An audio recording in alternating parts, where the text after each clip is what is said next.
It's finale time, Aki. Hello. It's a sad day here. It's set phasers. It's finale time. Alas. It's finale time. It's a finale time. We'll have a good time. It's finale time again. You're gonna leave me. Right? No? Yeah? Maybe? Oh, is it a little blues number? I don't know. I thought it might be a little twang. But of course, it was a bombastic finale. Bombastic? So. Bombastic. Semi-fantastic. Mr. Romantic. Don't remember anything else from that song. Romantic. Anyway, it's that. Yeah. Here comes the hot stepper of episode 10. So, gosh, I had a feeling this might end on a cliffhanger. And you did. You nailed that. They really cliff-hung us. They hung us off a cliff out to dry. All of the ways that one can be hung. Yeah, I guess. So. Ooh, we're gonna stop there with that metaphor. Let's stop that and start the show. Let's start the show. Set Phasers, a highly illogical Star Trek podcast.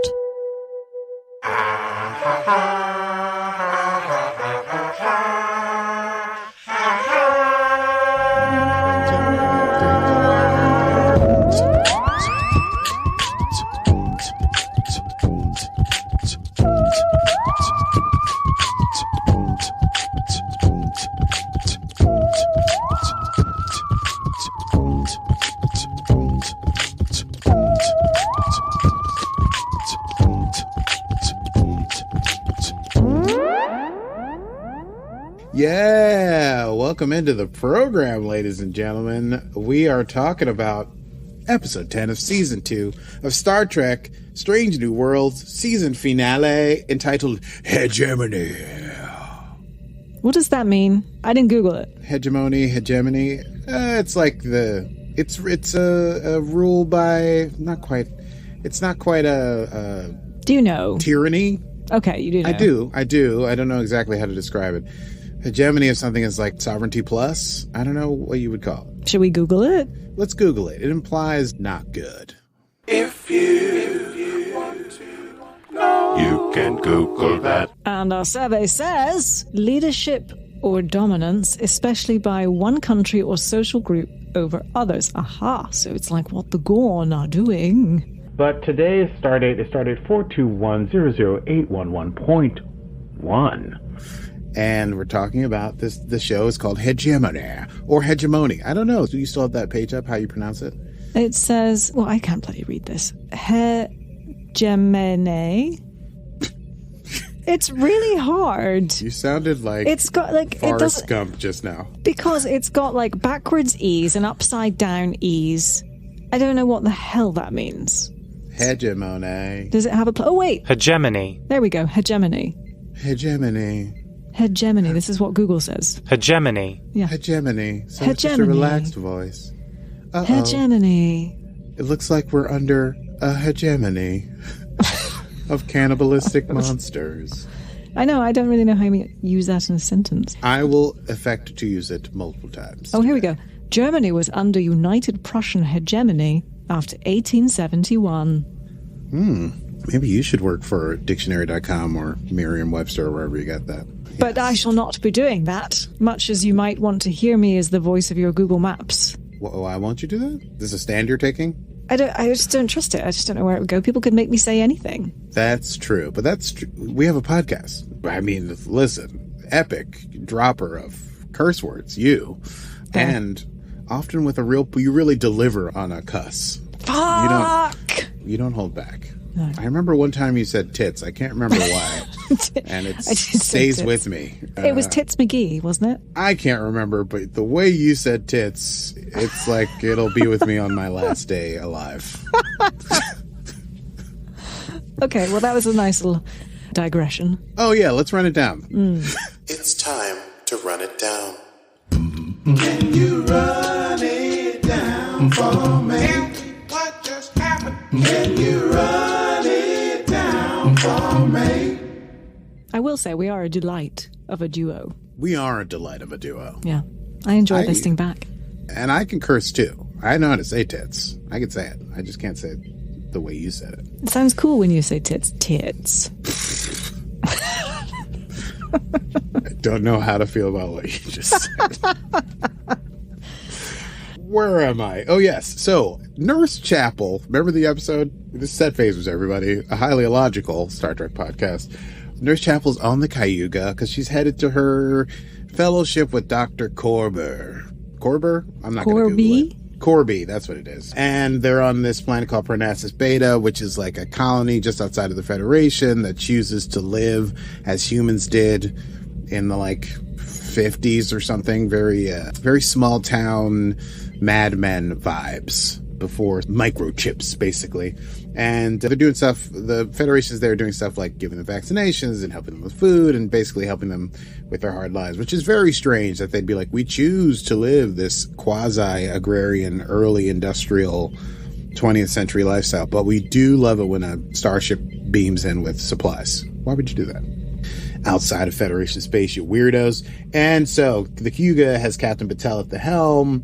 Chapel and Betel talk for a bit, and then Chapel goes back to the ship because she's got a pack to go ahead and meet Corby.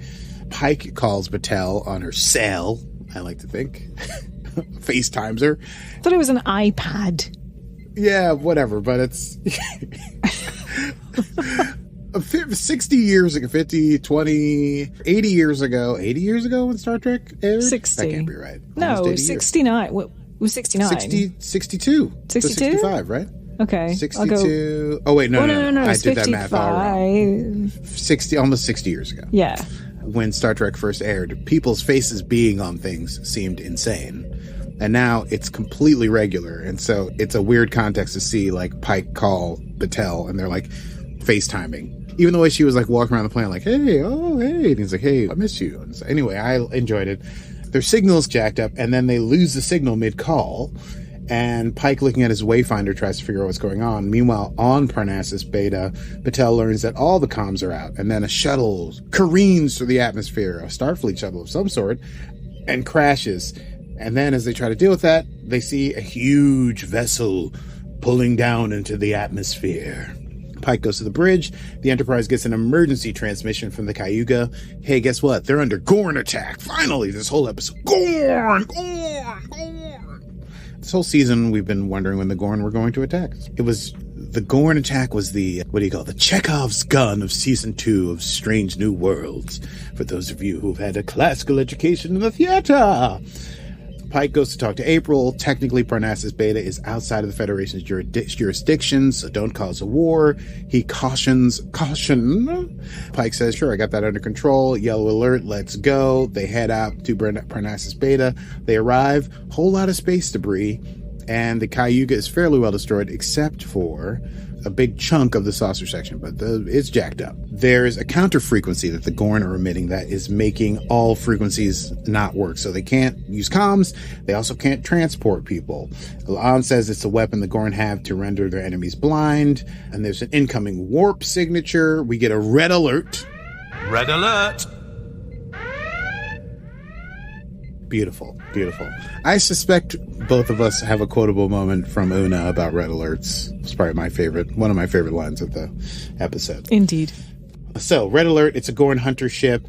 They get secure comms from Starfleet. They've received a message from the Gorn. Starfleet HQ has. It's an image of a demarcation line in space, and it shows the planet, the colony, on one side of the demarcation with the Gorn and Enterprise on the other side, and so they're told to respect that demarcation line, lest they cause a war.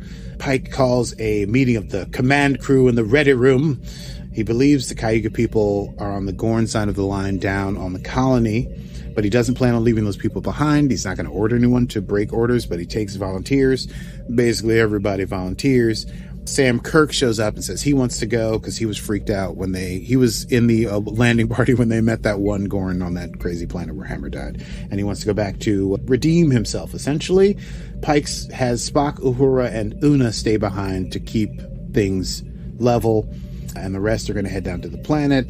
La'an does say that normal phasers may not work, And Pike says, oh, good thing I have this fancy thing that's called a Gorn protocol box, which he has beamed directly to the ready room. It's got nitrogen grenades. It's got phase rifles. It's got regular phasers that are black and sleek that are made to do some damage on the Gorn. Meanwhile, there's no way to get to the surface without the Gorn knowing, because that colony is on the Gorn side of the line. However, Erica Ortegas points out that the Gorn are not shooting at the debris, and there's debris all over the place, and they could plot a way down, like cover the ship, make it look like debris, and then fall into the atmosphere, and they wouldn't be attacked. Erica is going to have to pilot that if she's going to do so. They managed to do it. Uhura mentions that it's like an old zombie movie trick, which Spock doesn't know anything about zombie movies. But yeah, you pretend to be a zombie so you can walk amongst them. Crazy piloting maneuver with the big fall down into the atmosphere, drop, then cut on the engines at the last minute. Spock, meanwhile, is looking for a gap in the Gorn shield and trying to see if there are any life signs on the Cayuga, because he knows that's where Chapel is, and the last time they spoke was the breakup song in the crew hangout space, and he never got to say they had an argument. Anyway, when they are using like line of sight targeted scans to try and see these things, they see that sickbay is gone from the Cayuga, got blown right out. Meanwhile, on the planet, the away team sees the weird green beacon on the planet, which they surmise might be the source of the interference field.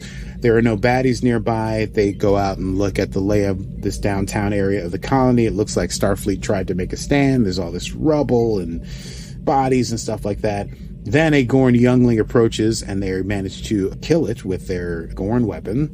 It looked hungry, like it had no food.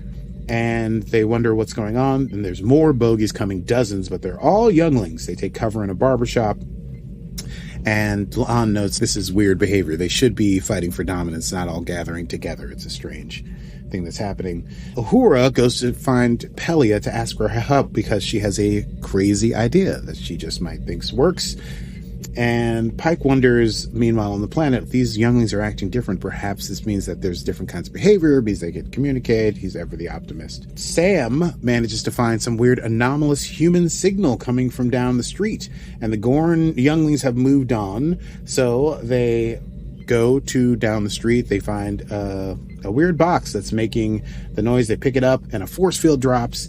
And that's where we finally meet Montgomery Scott. We don't have a drop for that. I don't know what it would be. Do you have something in mind? I cannot do it, Captain, is what I'll say. Oh, God. You're welcome. You're very welcome. So, this is Montgomery Scott. He came from a solar research vessel that was one system over. They were caught, surprised by the Gorn. He managed to jury-rig a shuttle and hide in plain sight, his words, in order to bug out of there. And he takes them to the other Cayuga and colony survivors who are hanging out in a diner. Ooh. Betel is there. Pike and Betel have a little reunion. Betel chastises Pike for coming in and trying to save them. Pike and Betel sit down and ask Scott how he did what he did. Scott explains while using crayons on a table that he thinks the flares that they were observing, these CME flares that were coming out of the sun, might have drawn the Gorn to them. And we remember from the last Gorn episode, that La'an showed them that the Gorn communicate ship to ship with light. So perhaps Sam reasons, as the xenobiologist, that there is something in the particular light of the CME emissions that causes the Gorn to start a consumption cycle. Then they're like, how did Scott hide in plain sight? And he basically is like, I built a clone Gorn transponder out of catalyzed parts of our light thing. And Pike is like, this is critical intel, all of this. So Ortegas goes to help M'Benga. They worry about whether Chapel is alive, and thus far we haven't seen Chapel since she beamed up on the ship. There are more incoming warp signatures, more Gorn hunters heading. They're all staying on their side of the line. Pelia and Uhura show up to explain on the bridge what their plan is. They say there is a way to destroy that tower. It's on the far side of the planet. It's not native to the planet. It must be a machine the Gorn bought. They think they can use space debris to crash into the structure, specifically the remainder of the Cayuga saucer section. They would have to place some retro rockets on it to make it seem like it was just having a decaying orbit and then have it crash directly into the Green Tower. Spock is the only one who can pull it off. He is not yet given into grief, and he is going to go do it. Meanwhile, the survivors are sleeping in the bombed-out diner on the colony. Pike wakes. Betel sees that he's going out. He's going to try to find Scott's shuttle. Scotty wakes up and says, yeah, you're not going to be able to figure out how the shuttle works without me. So they all go, the three of them, to go find Scotty's shuttle, taking the back streets and hoping not to run into any Gorn. The saucer section of the Cayuga, Spock does his Superman thing to get there, but we also see inside Chapel is still alive. Very unlikely, she is the only person, it seems, alive still on the saucer section. She awakes. She does something to get some backup power to life support. She sees the Enterprise through the window, tries to send an SOS with a flashlight that is on the fritz, a torch for those of you living in the UK. Spock is free diving, as I like to say, with the retro boosters. He's on there putting retro boosters on the Cayuga, and Christine actually sees him out the window, but he doesn't hear her see her because it's space. So she goes for her spacesuit. Meanwhile, Pike, Betel, and Scott reach the crashed shuttle. They run into a youngling that faces off with Betel, but then doesn't attack her and runs away. Pike is a little concerned about this. Betel says not to worry about it. Christine, while trying to find a way out of the Cayuga in her suit, runs into a Gorn messing about, basically trying to hack into the shuttle. Doesn't have the command code. She has to figure out what to do. She sees a cold airlock. She tries to figure out what's going on. The saucer section starts to move, as Spock has placed all the things that he needs, but just as he finishes, he is crept upon by the Gorn. The tail, the segmented tail, swoops down, and then as he's being fought, he turns around, he sees Christine. A slow-motion zero-G battle begins. Spock gets the phaser knocked out of his hand, then he's fighting with wraps its tail around his neck. Christine sees what's going on. She runs and tries to grab the phaser. She catches it. She hooks her thing on a railing, turns around, shoots, pew! Hits the but you haven't killed me yet. I'm still alive. But Spock uses the Gorn's distraction to... Yes, Pew, thank you. Spock uses the Gorn's distraction to grab a bit of railing, a jagged shard of metal, and stab it into the Gorn's faceplate, causing it to be exposed to atmosphere and die. And then Spock and Chapel exit through a hole in the ship. As the ship careens down towards the Earth, they hold hands and watch things maybe get better. We'll see. Pike, meanwhile, confronts Marie about Marie Betel, that's her name, Marie, about the Gorn not attacking her, and she reveals that she's been infected with Gorn eggs, as we saw in the other episode, and she has about 48 hours before they hatch, and that's why she wasn't attacked. And she's like gonna do a suicide mission, and Pike's like, you don't have to do that, we can find a better way. And she's like, I don't think so. And he's like, we've got to, with his beautiful hair. The saucer section does enter the atmosphere, does fly down into the Green Tower, blows everything up. Transporters and comms come back on. Pike gives Una the location of the colonists, says to beam them up, asks for 3 to go straight to sickbay, have Pilia meet them there. Spock attempts to apologize to Christine as they beam back aboard. Christine says there will be time later, which makes me feel like there won't be time later somehow. Betel, meanwhile, is introduced to Chapel, and Pike says get her sedated and figure out what's going on, and also put her in a force field. And Betel says if there's any sign that things are not working and that this little Gorn are going to pop out of my body, she says, take me out. And Chapel's like, no problem. Scott is reintroduced to Pelia, who was one of his teachers at the academy. He says one of her best students who got some of the worst grades, and he wants them to work together on Scott's thing that allows them to change their transponder to that of the Gorn so they can hide from the Gorn. 4 more Gorn ships show up in the area. More are coming. Pike wants to send that critical information back to Starfleet headquarters. However, while they're doing that, the colonists and landing parties that were beamed up were only part of who were there, because there were 5,000 people down on the planet. There is a residual transporter business down there, and it seems that the colonists and the landing party were beamed up by the Gorn. The Gorn begin their attack on the Enterprise. Admiral April orders an immediate withdrawal of the Enterprise. Una asks for orders, and so, yeah, that's the end. I guess there'll be a season 3. Were you just leaving me hanging? Because that's what the episode did. I was trying to do a cliffhanger. Yeah, I was trying to do my own cliffhanger. Yeah, that's so here endeth episode 10 of season 2 of Star Trek Strange New Worlds, Hegemony. Let's chat about that. I say, darling, Let's do a quick chat about that. Yes, let's go. I thought this episode was going to be all action-packed and pew-pew, but this was just setting up, I think, Season 3, Episode 1's action-packed pew-pew explosion. Yeah. Because they got to go save everybody, right? Are they gonna go onto a Gorn ship, away team, blast the way in, save the colonists, and get out?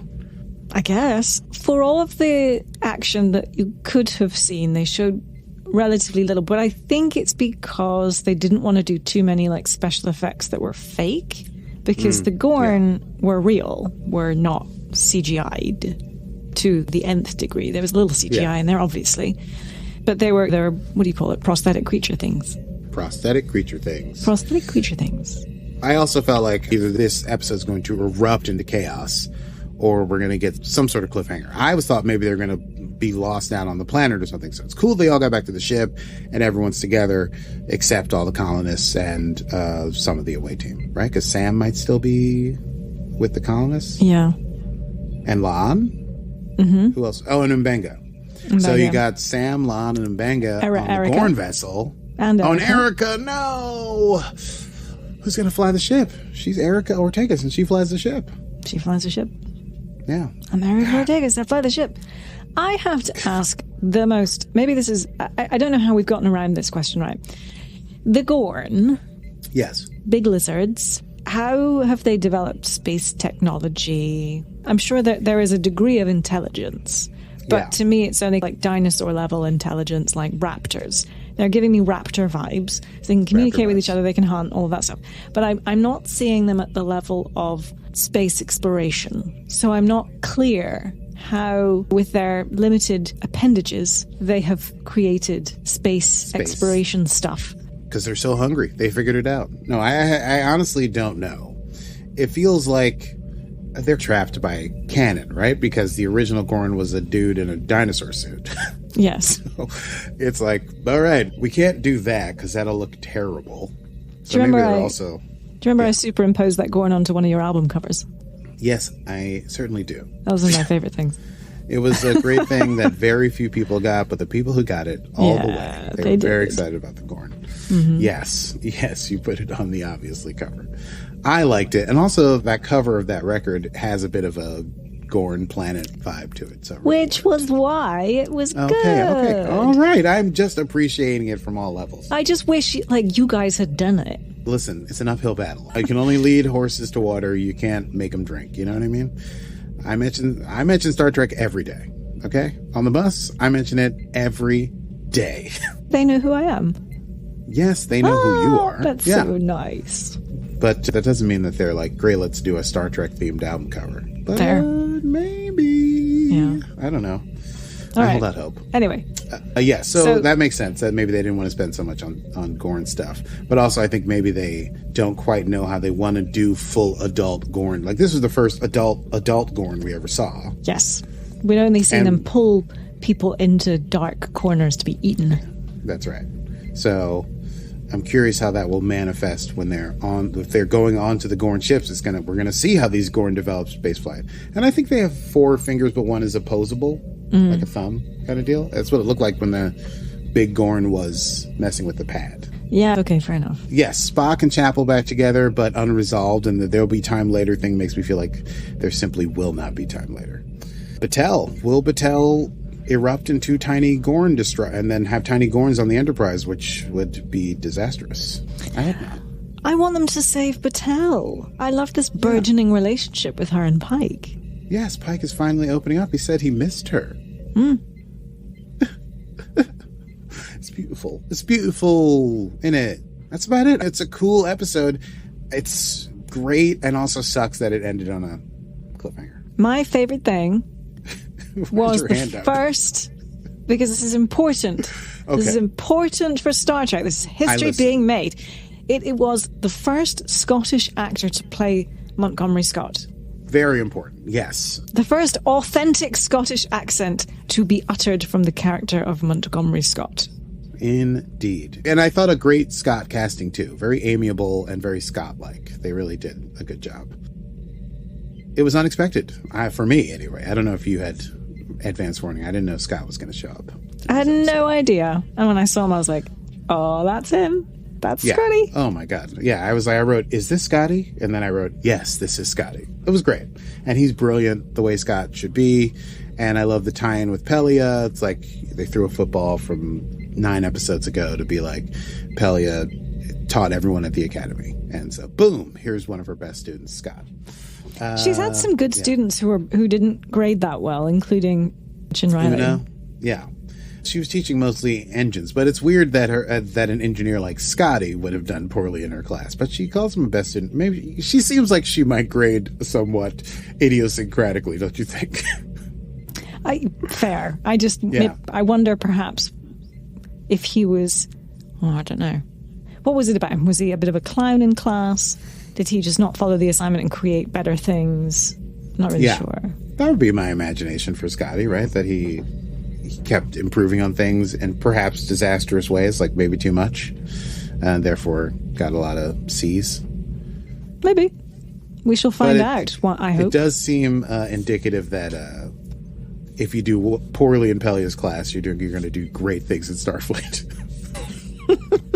I do love Pelia. She's great. She had some great moments in this episode. But, do you have... Oh, hundreds of them.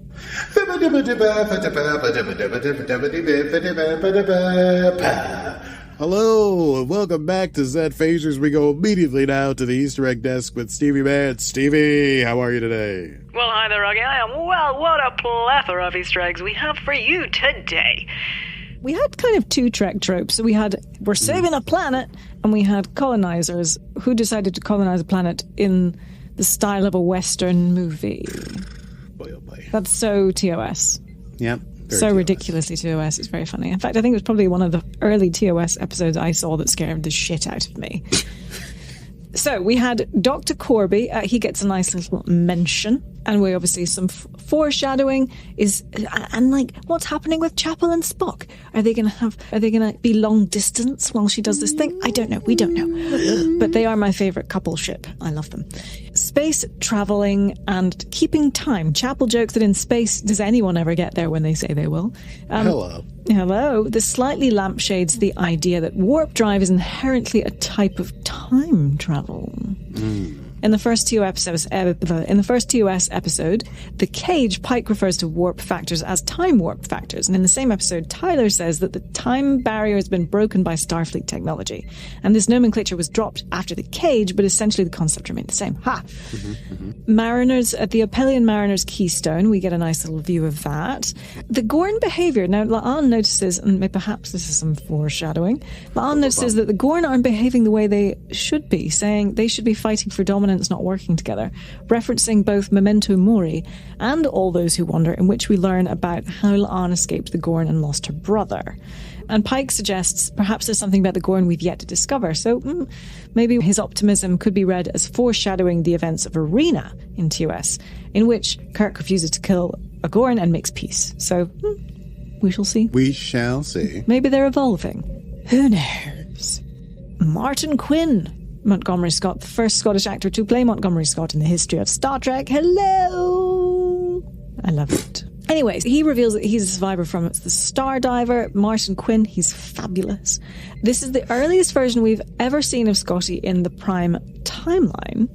Interestingly, Simon Pegg's Scotty in the alternative Kelvin timeline, he appears to become part of the Enterprise crew by accident, very similarly. And this is the second time Strange New Worlds has depicted meetings between classic characters with parallels to the 2009 reboot series, the movie reboot series. And when Kirk and Uhura met in Lost in Translation, they met at a bar, just like the 2009 movie. And as for Scotty, we know he'll become the chief engineer of the Enterprise sometime before 2265, but at the end of the episode, current chief engineer Pelia is very familiar with him, and she becomes the first person to call him Scotty. Double red alert, that was fun. Number 1 says they can't make this red alert any redder. And yet, in the conscience of the king in TOS, Kirk did call for a double red alert. Yeah, that's just an absurd thing that happened in that episode. You can't have a double red? Come on, Kirk. I know, right? The Spock spacewalk at the end of the episode evokes aspects of his spacewalk in the motion picture, but when he and Chapel fight the Gorn in Zero Gravity, Spock uses a move from the animated series when Spock propels himself to fight the Gorn. It's very similar to what he does in Zero Gravity in the episode The Jihad. In that episode, it was established that Spock and Kirk had fight practice in null gravity all the time. Yes. And clearly, Spock's null gravity fight training started before he became BFFs with Captain Kirk. I knew that. That's crazy. Yeah. Yeah. I don't really remember that episode, but I remember them mentioning that they fight train in Zero G. Yeah. Wild. To be continued. Although Lower Decks has dropped a few season-ending cliffhangers, this is the first time any of the new live-action Star Trek shows have put the words "to be continued" on the screen. Yes. Mm-hmm. The first Star Trek to be continued ever was the Menagerie, which, of course, is where most of Captain Pike's backstory comes from. But the most famous to be continued in Trek history is easily The Best of Both Worlds in Next Generation. In crafting the cliffhanger for Hegemony, showrunners Akiva Goldsman and Henry Alonso Myers have revealed they were directly referencing The Best of Both Worlds. Yeah. Aha. And as of now, season 3 is certainly planned, but nothing has been filmed yet, and obviously the writer's strike is continuing, so we shall just have to fucking wait. We shall just have to fucking wait, won't we? There we go. Well, anyway, Harry, that's it here from the set of Star Trek Strange New Worlds. The final episode, Hegemony, and it is back to you in the studio. Thank you very much. And now for the hegemony of quotes, let's go to Quotable Bobo. Quotable moments. I have a couple here. I really love Angry Pike talking super fast. And when he's talking to Admiral Gorn, Admiral Gorn. Bob. And Admiral April says, yeah, I think it's safe to say that we don't understand the Gorn. And then Pike says, I've seen them up close and personal. And they're not hard to understand, Bob. They're monsters. It's very film noir, very 50s. I mean, you could slap that line somewhere in Ghostbusters. Exactly. I've seen them up close and personal. And they're not hard to understand, Bob. They're monsters. Monsters, I tell you. Let's see. And I very much enjoyed Montgomery getting introduced to everybody by Pike. This is Lieutenant Noonien Singh, Dr. Mbanga, Lieutenant Orgus, and Lieutenant Kirk. And he says that's a lot of lieutenants. Yes, he does. Lieutenants. Very lieutenants. He's Scottish, all right. He sure is. I had a couple. I shall drop one in. Uhura, old zombie movie trick in Spock's zombie movie. Una, yeah, dress up like you're dead so the zombies don't notice you. You've never seen one? A zombie movie? No. A movie, yes, but I will add some to my research. Oof, Spock. You weirdo. You lovely weirdo. He did get a good classic line, though. Yes. All things seem trivial in the face of death. It's almost Picardian. Yes, that was a very good delivered moment. That whole moment. Scotty saying, when an armada of human-eating lizards come my way, I can get quite creative. And let's see. Oh, I loved Uhura and Pelia. And Uhura's like, I have a crazy idea. And then Pelia says, yeah, don't sugarcoat it. I love a crazy idea. Yes, that was very good.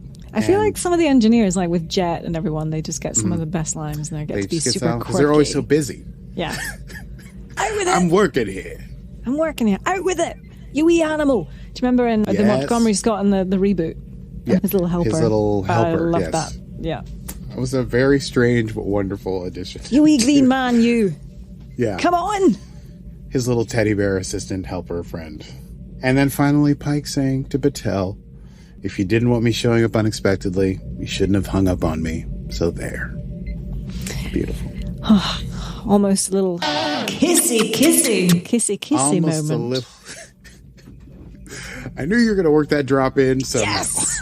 I don't think we got the full part of it. Let's try it again. Kissy. Yeah. Yes, they almost kissy. Well, they had kiss. I can't believe you're making me litigate this. Let's go on to next time, I guess. Oh, our final next time. Next time on Set Phasers. Well, next time on Set Phasers, Lower Decks begins September 7th. So actually, we only have a couple weeks. But that's it. I'm going on vacation, and fuck, we haven't figured that out yet. What's your deal? How dare you go on vacation? So sorry. It's not actually. Yeah. It's a honeymoon. How dare you? How double dare you? How dare I? Double red alert. Yeah, we'll have to figure it out. Honeymoon. But yes, we shall figure it out and we shall bring content to you, dear listeners. You shall have content. But if you liked this content, you can check out much more content like it, as we have covered all the episodes up to date of Star Trek Discovery, Star Trek Strange New Worlds, Star Trek Picard, and Star Trek Lower Decks. All of the Paramount Plus, nay, Discovery Plus episodes, and you can find that wherever you get your podcasts at. And please, if you're on Apple Podcasts, you could rate us, man. You could give us a little review. You know what I mean? Yes, we would love that. Hashtag tits. Hashtag tits McGee. Well done. I hope that doesn't take off, but I also hope it does take off. I don't know. Love that callback. Good job. Oh, boy. I'll never forget it. Well, that is it from us. I am Stevie Manns. And I am Sometimes a Monster is Just a Monster. That doesn't really work. And this has been Set Phasers, a highly illogical Star Trek podcast. Computer? End program.